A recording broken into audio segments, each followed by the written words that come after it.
Bom dia a todos! Sejam bem-vindos à teleconferência do Banco Pan para a discussão dos resultados referentes ao terceiro trimestre de 2024. A teleconferência está sendo transmitida em português, com tradução simultânea para inglês. Para escolher o idioma de sua preferência, clique na opção Interpretation no menu do aplicativo. O áudio e os slides desta teleconferência estão sendo transmitidos simultaneamente pela internet no site de RI da companhia www.bancopan.com.br/ri e na plataforma de webcast Zoom. A apresentação também estará disponível para download após seu término. Gostaríamos de informar a todos que este evento está sendo gravado e todos os participantes estarão apenas ouvindo a teleconferência durante a apresentação. Assim que a apresentação terminar, haverá uma sessão de perguntas e respostas, quando instruções adicionais serão fornecidas. Antes de prosseguir, devemos informar que eventuais declarações que possam ser feitas durante essa teleconferência, relativas às perspectivas futuras do Banco Pan, projeções e metas operacionais e financeiras constituem-se em crenças e premissas da diretoria, bem como em informações atualmente disponíveis. Considerações futuras não são garantias de performance futura. Isto envolve riscos, incertezas e premissas, pois se referem a eventos futuros e, portanto, depende de circunstâncias que podem ou não ocorrer. E investidores e analistas devem compreender que condições econômicas gerais, condições da indústria e outros fatores operacionais podem afetar o desempenho futuro do banco e podem conduzir a resultados que diferem materialmente daqueles expressos em tais considerações futuras. Estão presentes hoje conosco o senhor Carlos Eduardo Guimarães, diretor-presidente do Banco Pan, e o senhor Inácio Caminha, head de Relações com Investidores. Gostaria agora de passar a palavra ao senhor Carlos Eduardo, que dará início à apresentação. Por favor, Cadu, pode prosseguir. Bom dia a todos, bem-vindos a mais uma apresentação de resultados do Banco Pan. Vamos começar no slide 2. Mantivemos uma forte originação de crédito neste trimestre, muito focada em produtos colateralizados e com bom spread no geral, exceto no empréstimo consignado e INSS, onde as margens estão muito apertadas.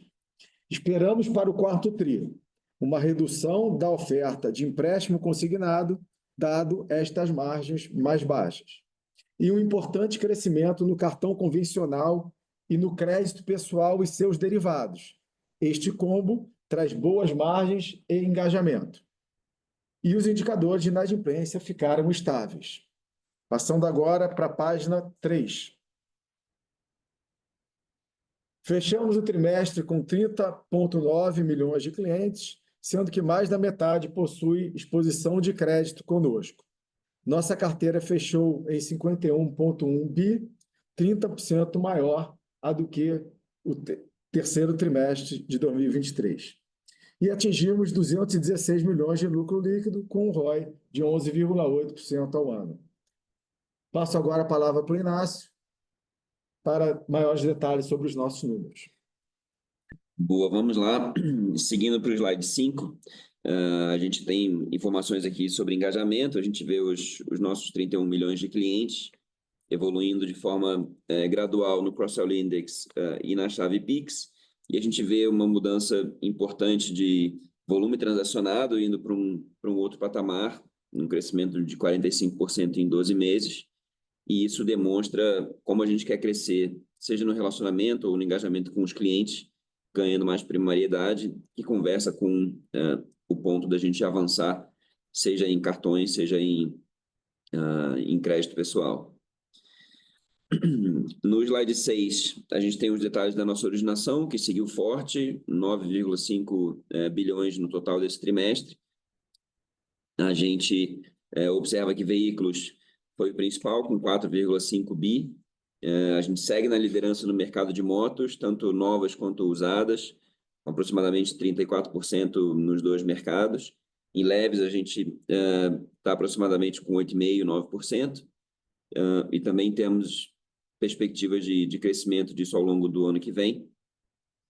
E no consignado, a gente conseguiu manter um bom ritmo, e aí aqui, né, por conta dessa pauta toda de INSS que a gente tem visto, a gente tem focado nos convênios, em outros convênios públicos, de forma que esse aumento vem muito daí, e também de evolução do nosso canal B2C, que está cada dia mais forte. A aquisição de carteira foi um pouco menor, pela dinâmica de juros que a gente tem visto no mercado, preços um pouco mais apertados, e o crédito pessoal ainda pequeno, mas a gente vai ter uma trajetória de crescimento mais para frente. Falando da carteira no slide 7, a gente teve um crescimento importante, 30% no ano, em função, seja da nossa originação que vem acontecendo de forma mais forte, seja também de um patamar menor de cessão de carteira em relação ao ano passado. Dos 51 bi, a gente tem 28 em veículos, crescendo 40% no ano. Consignado na casa de 20 bi, consignado mais FGTS, 20 bi, crescendo 23% no ano. Então, esses dois produtos, de fato, vêm puxando o crescimento da carteira nesse período observado. Falando de inadimplência no slide 8, nosso mix ficou praticamente estável, o indicador curto ele continuou melhorando, 53 bips nesse trimestre, e o over 90 aumentou 13 bips. A gente está bem confortável com o comportamento dos produtos e também na evolução de resultado do banco. Comentando sobre clientes no slide 9, a gente fala muito sobre engajamento, e crédito é uma ferramenta super importante. A gente tem 15,7 milhões de clientes com exposição aos nossos produtos de crédito, e a gente tem conseguido crescer a base de clientes, mantendo esse percentual de clientes com crédito. E a gente também, além de crescer a quantidade de clientes com crédito, a gente também tem uma ambição de continuar evoluindo no share of wallet dos nossos clientes, ou seja, ampliando a exposição de crédito que a gente já tem com os clientes existentes, sem necessariamente precisar de novos clientes. Então, essa é uma agenda que já vem evoluindo ao longo do ano, e ano que vem, o quarto trimestre, ano que vem, também a gente deve continuar observando esse mesmo ritmo de crescimento no engajamento.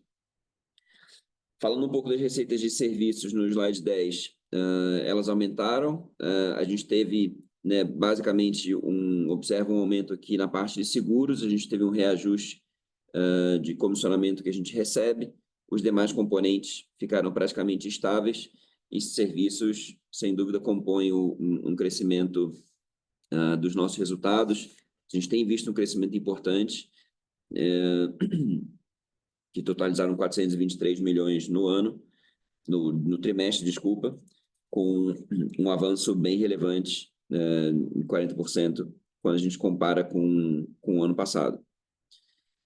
Cartões, no slide 11, a gente continua originando um volume maior do que a gente observava no passado, de novos plásticos. A ideia é seguir ampliando a nossa base de clientes, e começando com volumes menores, com tickets menores, na estratégia de build the credit dos nossos clientes. E a gente entende, que essa combinação, seja do cartão com EP, ela é muito importante para engajamento. A gente já a gente fez nesse trimestre 136 mil novos cartões. Em termos de TPV, foi 3.700 com 69 milhões de receitas advindas aqui do produto.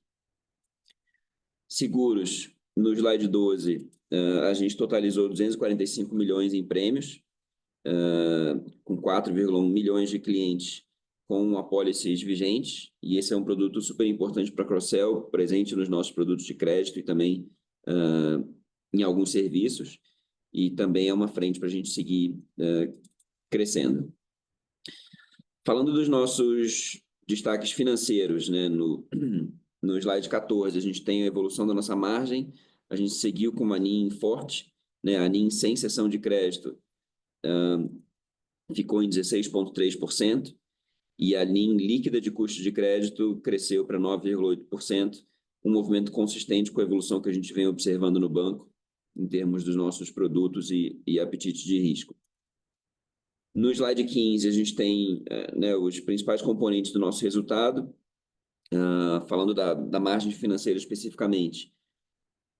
A gente vê uma evolução importante no resultado de carrego, crescendo mais do que a gente observa no crescimento da carteira. A contribuição da cessão de carteira nesse trimestre foi menor do que a gente viu no trimestre anterior, mesmo com volumes parecidos, aqui muito em função de mix dos produtos cedidos. Com relação a despesas de PLD, a gente vê uma melhora, seja na despesa de PLD, como também combinando descontos concedidos, né, vendo a visão de custo de crédito, e despesas como um todo do banco bem controladas ali na casa de 1,1 bi por trimestre.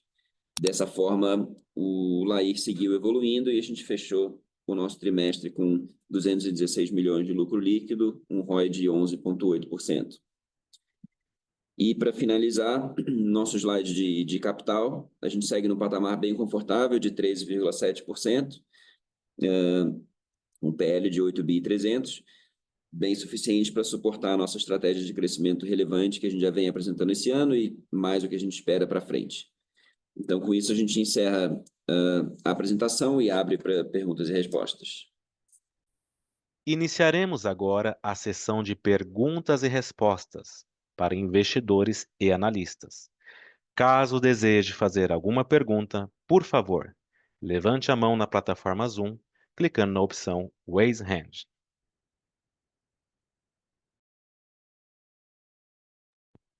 Nossa primeira pergunta vem de Pedro Leduc.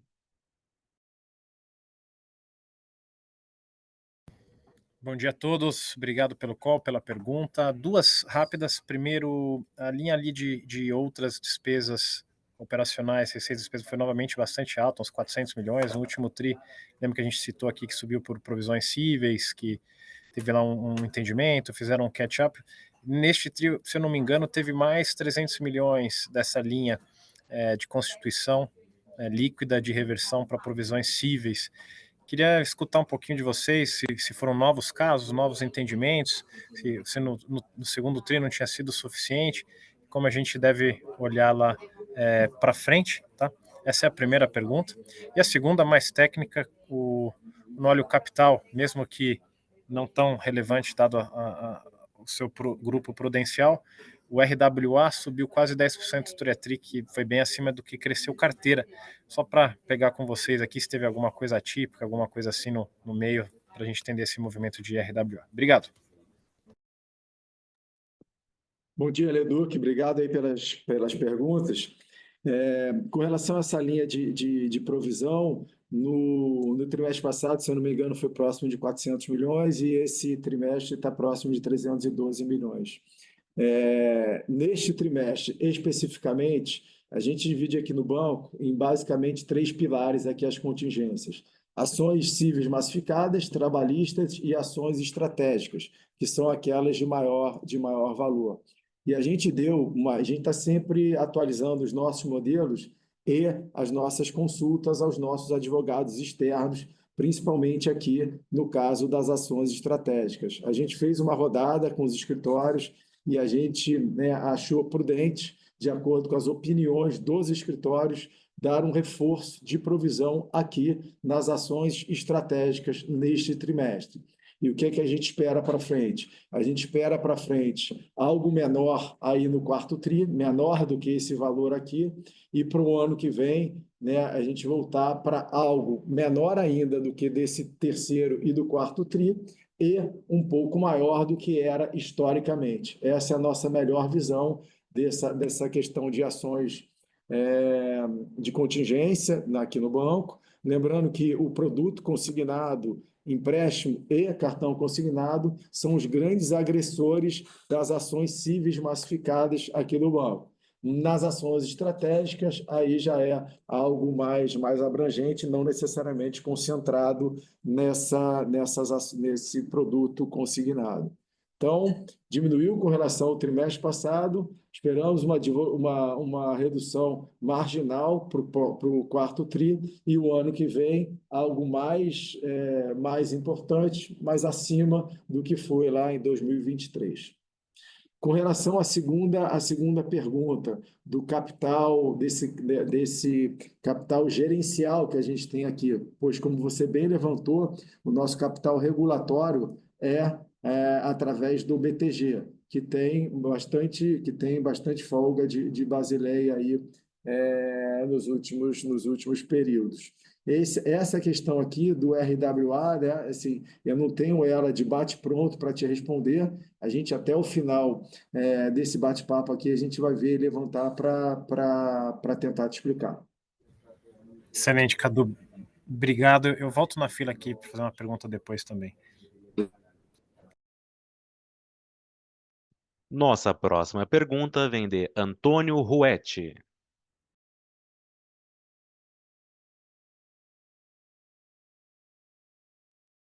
Pessoal, consegue me ouvir? Estamos ouvindo Oi. bem. Opa, legal, legal. Pessoal, se vocês puderem explorar um pouquinho aqui, né, a parte de oportunidades, né, a parte de oportunidades com o controlador BTG, né, em termos de sinergia, especialmente aqui em custos e em funding, seria ótimo. Muito obrigado. Joia. A gente já tem feito essa integração aqui em diversas áreas com o BTG, tá? Isso já tá acontecendo. Por exemplo, grande parte do nosso funding hoje, ele é centralizado no BTG. Então, o BTG que provém para o PAN, o funding que o PAN precisa para operar. Então, sinergia de funding, ela eu te diria, total. A gente só tem uma captação própria aqui quando vem da nossa plataforma de varejo, do nosso aplicativo. O resto está centralizado no BTG. E com relação a outros tipos de sinergia, principalmente nas áreas de suporte, a gente já tem aqui várias pessoas do BTG no nosso dia a dia para que a gente possa não só otimizar custos, como também melhorar as práticas, né, com uma troca de informação entre o PAN e o BTG, e o BTG e o PAN. Então, essa integração ela já está acontecendo, já tem gerado frutos aqui para a gente, não só de custo, como melhor eficiência em termos de qualidade. E a gente ainda acha que tem mais coisa para fazer para frente. Estamos animados, os resultados já começaram a aparecer e vão aparecer mais para frente, não só em custo, como também em eficiência. E o funding está totalmente ou quase totalmente, exceto no aplicativo, centralizado no BTG. Mas você diria que a grande maioria do trabalho, especialmente aqui em OPEX, já foi feito ou tem alguma coisa para capturar aqui em termos de eficiência? Tem coisa para capturar em termos de eficiência, sim. Essa integração ela começou, mas a eficiência em termos de custo e de melhores e de melhor produto, ela ainda tem espaço para frente. Tá legal. Obrigado. Nossa próxima pergunta vem de Brian Flores. Opa, pessoal, obrigado aí pela oportunidade. São duas perguntas também rápido. A primeira é, olhando aqui as medidas de early delinquency, né? O NPL ratio parece que tá melhorando, como vocês colocaram.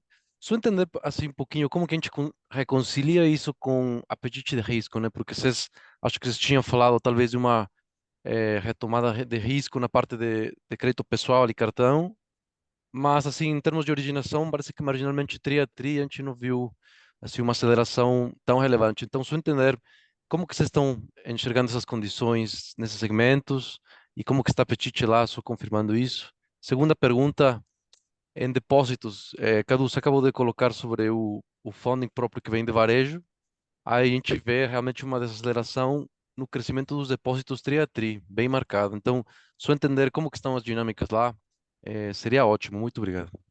Tá ótimo. Muito obrigado aí pelas perguntas, Brian. Primeiro, com relação ao apetite a risco, né, como o Inácio passou aqui na nossa foto de balanço, a gente tem 55%, né, da nossa carteira veículos, né? Veículos, a gente já tem uma experiência bastante vasta nesse produto, né? Então, não só em moto como carro usado. Já passamos aí por vários ciclos econômicos e a gente tem bastante conforto com esse mix que a gente tem na nossa carteira atual, e a gente espera também para frente outro crescimento importante na carteira de veículos. Consignado é um produto de baixa perda, de baixo risco de crédito tradicional, né?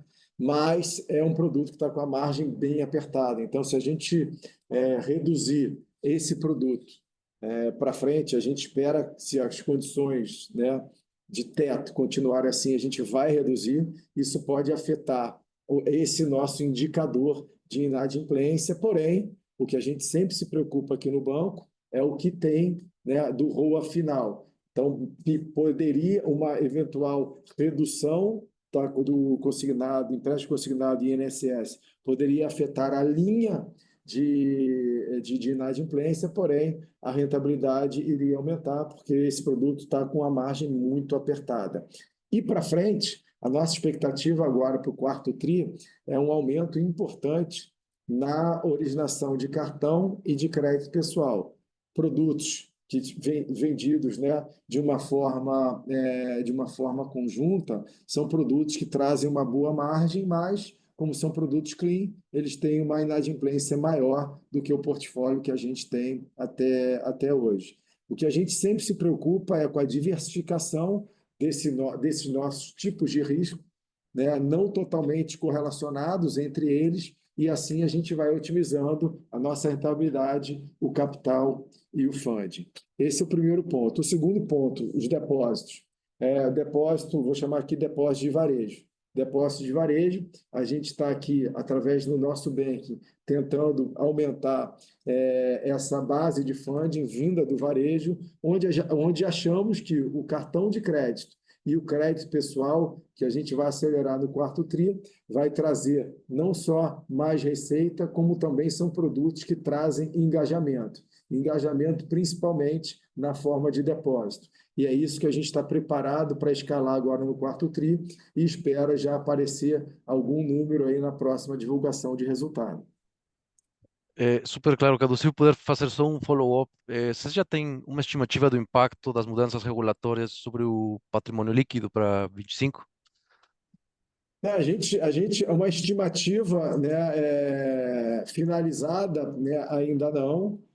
Estamos aqui estudando bastante, né, porque a gente já faz a divulgação atualmente em IFRS, mas existe algumas diferenças entre o IFRS e a 4966. A gente ainda está digerindo essas diferenças, mas então eu prefiro não colocar um número, mas não deve ser tão diferente a princípio daquilo que a gente, né, daquilo que a gente tem publicado no IFRS. Mas esse número, essa análise, ela não está finalizada ainda.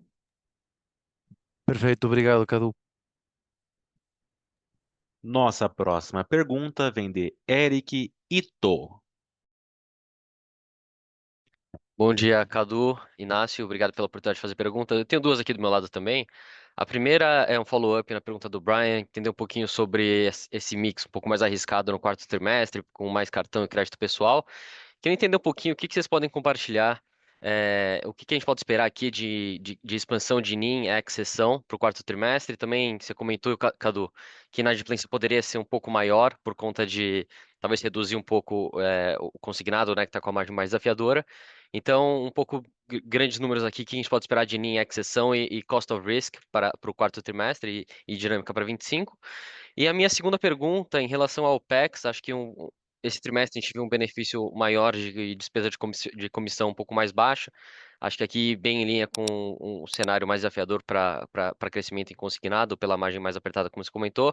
Então, um pouco aqui de guidelines, o que a gente pode esperar de crescimento para OPEX, e acho que o que a gente pode esperar para 25 e se o comissionamento mais baixo deve continuar ajudando aqui. Obrigado. Beleza. Primeiro, para o quarto TRI, esse nosso aumento de EP e de cartão ainda vai ser um aumento tímido, né? Lembrando que a gente tem 5, 6% da carteira desses produtos clean, e o resto é produto colateralizado. Então, por mais que a gente vá crescer e vamos crescer no quarto TRI, no cartão e no EP, ele não vai ser um crescimento substancial para que possa afetar de forma relevante os nossos indicadores, não só os nossos indicadores, como também o nosso custo de crédito. Isso aqui vai vir de maneira mais paulatina ao longo dos próximos trimestres. Mas, como vocês sabem, cartão e EP tem uma inadimplência maior, mas este combo também tem uma rentabilidade esperada maior do que uma rentabilidade esperada, por exemplo, do empréstimo consignado, que tá super baixo. O que acontece na dinâmica do empréstimo consignado? A nossa originação do empréstimo consignado, aproximadamente 65%, 70% é no canal B2B, e a diferença é no canal B2C. E quando o teto comprime e o juro futuro aumenta, ou seja, que a margem aperta bem, a gente tem que dar aqui os nossos pulos para tentar otimizar os custos. E os custos esses, quando provém do B2B, a gente reduz a comissão do correspondente bancário.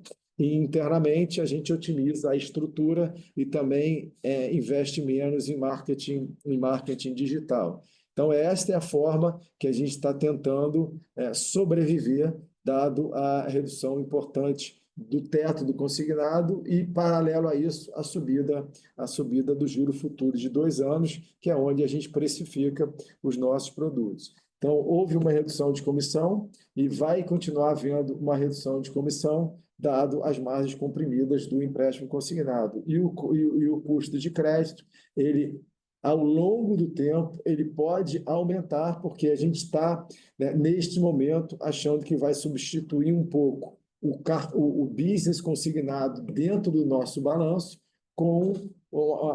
contra o EP e o crédito pessoal. E se você olhar só a linha de custo de crédito, o custo de crédito esperado do consignado é menor do que a EP e do cartão, mas a rentabilidade, dado que está muito baixa no consignado, esse movimento a gente espera que aumente a rentabilidade do banco. E em termos de custo geral, a gente acha que vai ficar, né, nós não pretendemos crescer esse custo aí para frente. Estamos aí, eu diria que preparados para ganhar alavancagem operacional e continuar crescendo sem que aumente os custos na mesma proporção. Perfeito, super claro. Se eu puder só um follow-up rápido aqui na margem, acho que nesse ano aqui, no quarto tri, acho que ainda tem uma parcela de pagamento do CDB do Mineiro. O que a gente pode pensar de incremental só desse pagamento aqui do quarto trimestre para 2025? Do quarto tri, de fato, depois do quarto tri, acho que ainda tem uma perninha pequena para 2025, mas muito menor do que foi ao longo dos últimos anos, né? Esse movimento foi um movimento decrescente. Esse ano já teve menos questão do Mineiro do que os anos anteriores, mas para o ano que vem vai ser um negócio irrisório. A gente tem isso aberto dentro né, das nossas demonstrações lá, e acho que dá para fazer a conta. Eu não tenho de cabeça isso aqui agora, mas eu acho que dá para uma conta bem simples de você fazer e quantificar. A Perfeito, gente obrigado, Cadu. tem 300 milhões que a gente amortiza agora em dezembro, e aí depois mais 300 em junho do ano que vem, mais 300 em dezembro do ano que vem. E aí encerra o estoque desse passivo. Sempre parece pouco, né? 300 e tá, mas o custo ele é bem elevado. Então, mas eu acho que dá para fazer a conta aí com bastante tranquilidade para ver o efeito do nosso balanço e comparar com períodos anteriores. Então, isso é tranquilo de fazer.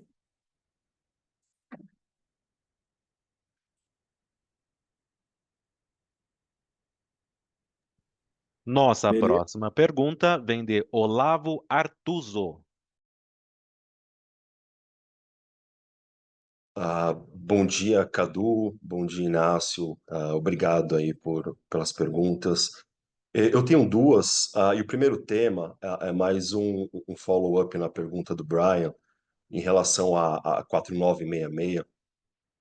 Eu vou tentar só fazer de uma outra forma, porque olhando os financials do banco, a gente vê que o gap nas reservas de provisão ele aumentou aí dos 2 bilhões no tri passado para 2,1 bilhão. E como a gente sabe que o impacto aí, de acordo, né, com a resolução, ele é after tax, a gente talvez estaria falando de uma diferença aí, né, um pouco acima de 1 bilhão. Então, eu queria só ouvir de vocês se faz sentido a gente trabalhar com algo próximo desse número, né, próximo de 1 bi, como impacto para essa mudança, quando a gente vê, né, a implementação da 4966. E a minha segunda pergunta é em relação ao fim, né, do FGTS, e a mudança, né, para o novo consignado privado. E que, na prática, eu queria mais ouvir de você, Cadu, em termos de narrativa, né, sobre esse novo produto consignado privado. O que vocês estão achando, né? Se vai compensar, que eu acho que talvez vai ter um faseamento, né, para o fim da antecipação do FGTS, como todo mundo tem comentado.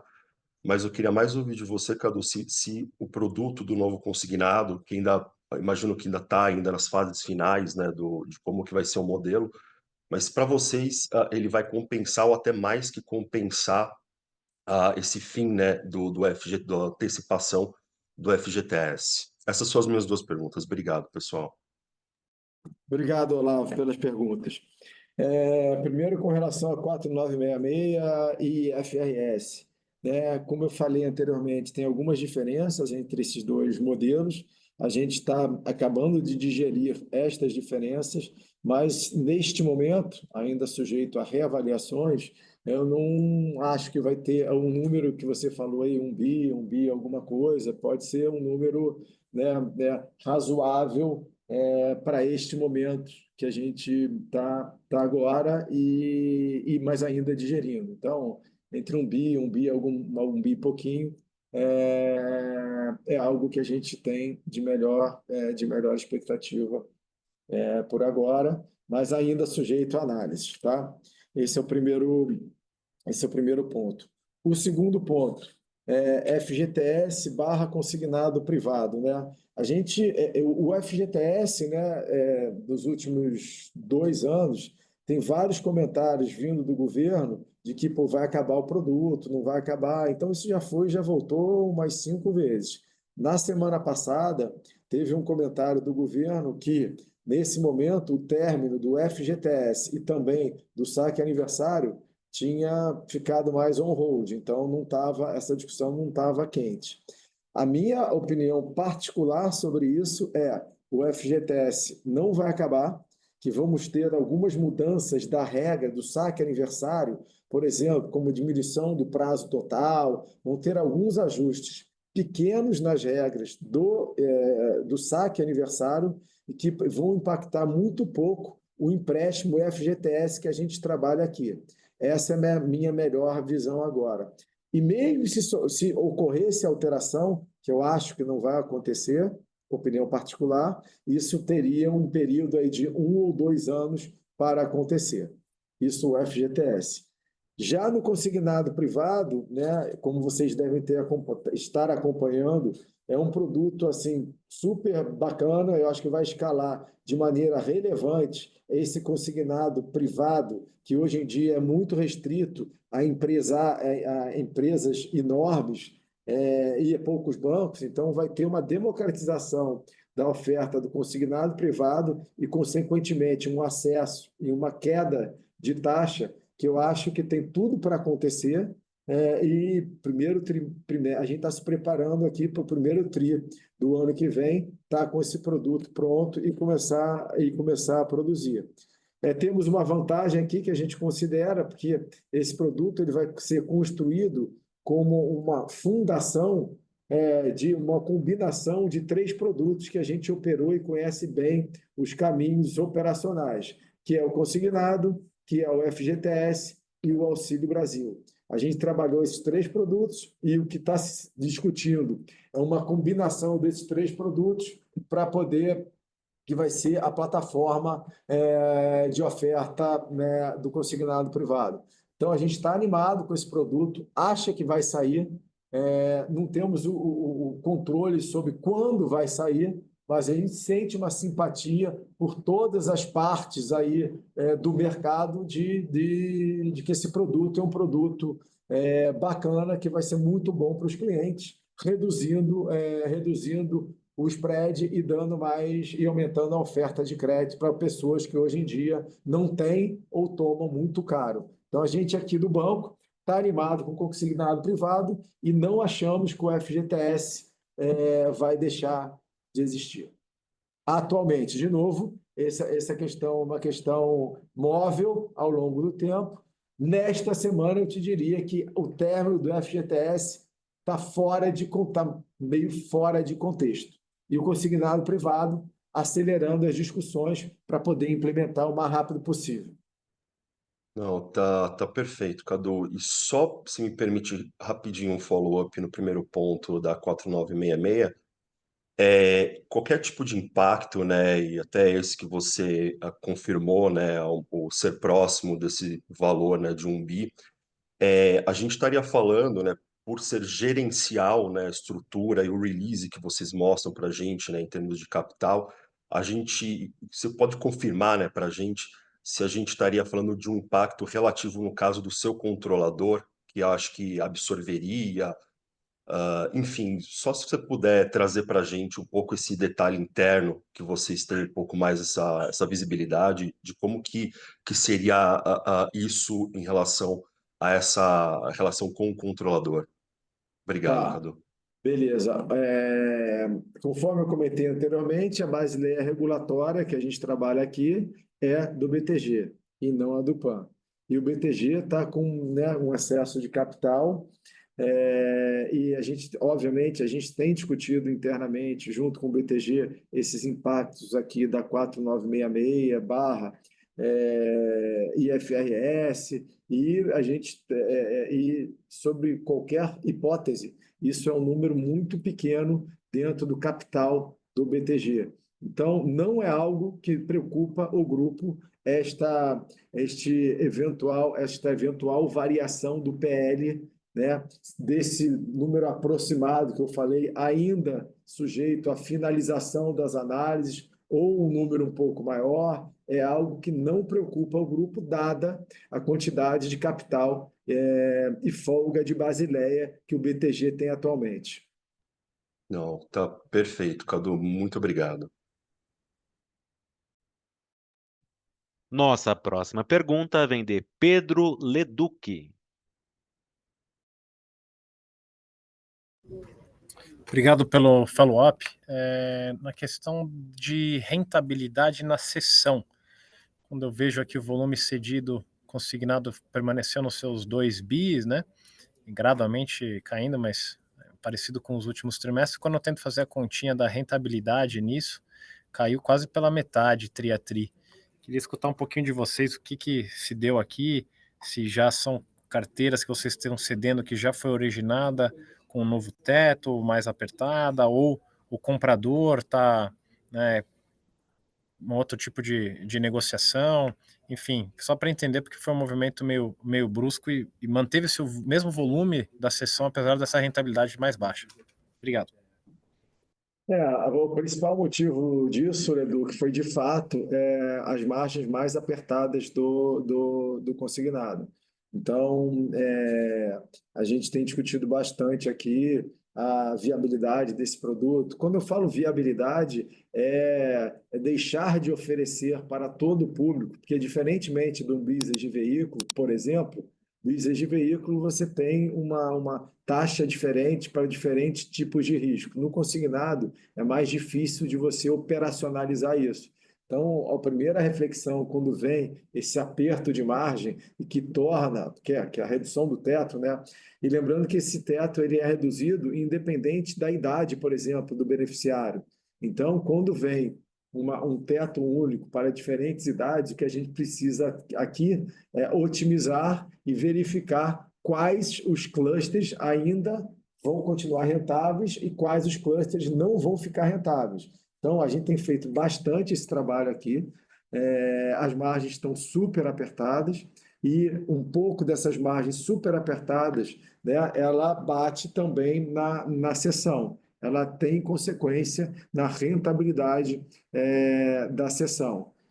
Então, aconteceu isso e que para frente a gente está cada vez mais refletindo sobre esse futuro aí do consignado e sobre o futuro da cessão de consignado. Enfim, a gente tem muita discussão interna sobre isso. Tá super claro. Obrigado à honestidade aí. E aí, Leduc, aproveitando, voltando no ponto do RWA que você tinha perguntado, basicamente a gente tinha alguns ativos financeiros em empresas não financeiras que ficam abaixo do PAN. E a gente só colocou isso no banco diretamente, não nestas empresas, e aí por isso que essas empresas, elas originalmente não fazem parte do prudencial do PAN, né, do ponto de vista de capital. Mas quando você realocou isso para dentro do PAN, isso naturalmente chamou capital, mas esse movimento foi feito e não tem outros ativos desta natureza.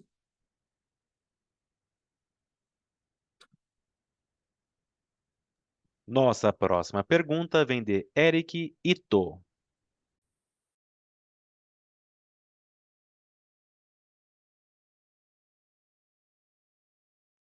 Por gentileza, senhor Eric, pode prosseguir.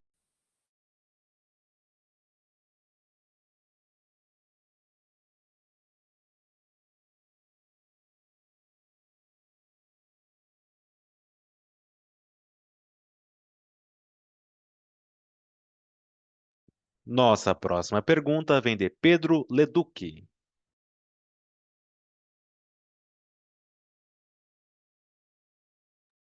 Já fiz o follow-up. Agradeço o Inácio e o Cadu pelas respostas, tá? Não estava mais na fila aqui, não. Perdão. Caso deseje fazer alguma pergunta, por favor, levante a mão na plataforma Zoom, clicando na opção Raise Hand.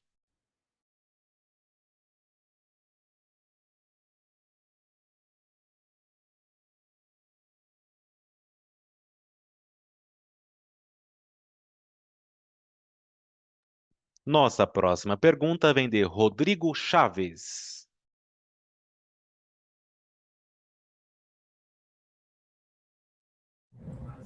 Opa, vocês conseguem me ouvir? Por gentileza, senhor Rodrigo, pode prosseguir.